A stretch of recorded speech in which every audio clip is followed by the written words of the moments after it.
улс 93 жилийн өмнө тусгаар тогтнолон зарлан тунхагласан бүгд найрамдах Турк улс энэхүү 93 жилийн турш Евразийн өргөн уудам газар нутаг Евразийн төвд ардчилсан тогтвортой үний эрхийг дээдэлсэн тусгаар улс хэвээр оршин тогтнож байна. Османы эзэнт бүрэн дэлхийн 1-р дайнд ялагдан одоогийн Анатоли буюу Бага Азийн газар нутгийг дайнд ялагч улсууд хуан авсан байдаг. Туркийн их удирдагч Мустафа Кемал Ататүрк дэлхийн 1-р дайны дараа буюу 1919 оны 5-р сарын 19-нд Туркийн Истанбул хотоос Самсун хотод очин тусгаар тогтнолын төлөөх ард түмний хөдөлгөөнийг эхлүүлсэн. Тэрээр энэхүү тэмцлийг ардчилсан замаар өргөнүүлэх зорилгоор Эрзурум, Сивас гэдэг хотуудад очин ард түмнийг игнэнд нэгтгэн улмаар тусгаар тогтнолын үндэсний тэмцлийг эхлүүлсэн юм а. Тэмцлийн эцэст 1923 оны 8-р сарын 30-ны өдөр дайснаа эгийн тэнгисээр хөөн гаргаж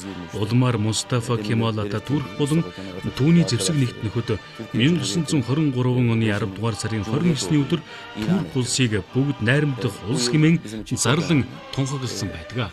Энэ жил миний бие бүгд найрамдах Турк улс тунхагласны ойн баярыг энэхүү 3 дахь удаахан Монгол улсад тэмдэглэн өнгөрүүлэх гэж байна. Он баярыг тэмдэглэн өнгөрүүлэх хүрээнд элчин сайдын яамны өргөөнд зохион байгуулах хүндэтгэлийн бүлээн авалтын хүнд зочноор Монгол улсад албан ёсны айлчлал хийж байгаа Турк Монголын парламентын найрамдлын залгийн дарга Мехмед Эрдоган тэргүүтээ үндэсний хурлын төлөөлөгчд оролцох юм. Энэхүү он баярыг Монгол улсын засгийн газрын гишүүд, дипломат төлөөлөгчд, хувийн хвшил болон хэвлэл мэдээллийн төлөөлөгчдтэй хуваалцаж байгаадаа бид бүхэн туйлын баяртай байна.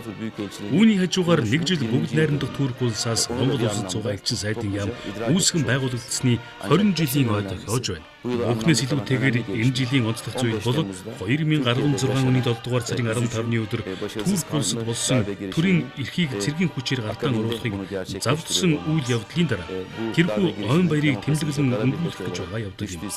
Энэхүү үйл явдал нь Турк улсын ардчлалын төвөнд хар тол бүлдээсэн үйл явдал болж өнгөрсөн ч ардчлалаа хамгаалан зогссон ард түмнийхэн ачаар Турк улс өнөөдөр илүү хүчрхэг улс болон хөл дээрээ бат зогсож байна. Бүгд найрамдах Турк улс тунхагласны 93 жилийн он баярын мэндийг нийт ард иргэдийн дэвшүүлж байна.